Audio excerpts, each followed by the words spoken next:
Good morning. I have a few thoughts to share with you as we start our day today. I want to share a little bit from the book of Isaiah. Isaiah is an Old Testament book, but it's very prophetic and it tells a lot about the coming of Christ as the Messiah. I'm going to look at Isaiah chapter 50. It's considered one of the servant songs of Isaiah, where Isaiah shares a little bit about how challenging it is to be one of God's servants. And in this particular servant song, he is talking about the mistreatment of one of God's servants, about his own mistreatment.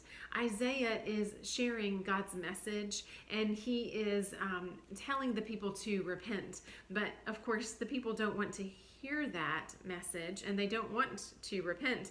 And so Isaiah is being mistreated. He's being misunderstood. He is being treated poorly physically. He's being ridiculed. Yet he continues in his faithfulness, in his steadfastness, as he shares God's message.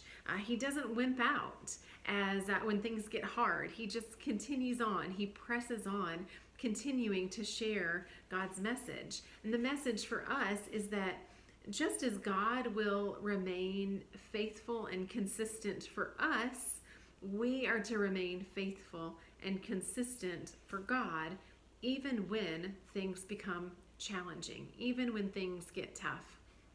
This passage certainly points us to the coming of Christ as well as we begin Holy Week next week, and we really reflect on those final days of Jesus. We know that Jesus was mistreated, he was misunderstood, he was ridiculed, and he remained faithful. He remained steadfast through it all, continuing to share the message of God's love and forgiveness up until the end. The message continues to be the same for us. Even though we might not be dealing with ridicule or mistreatment, sometimes life can be hard. And right now, we're in a hard season. We're feeling isolated. We're feeling alone right now. It's kind of a challenging time full of some anxiety.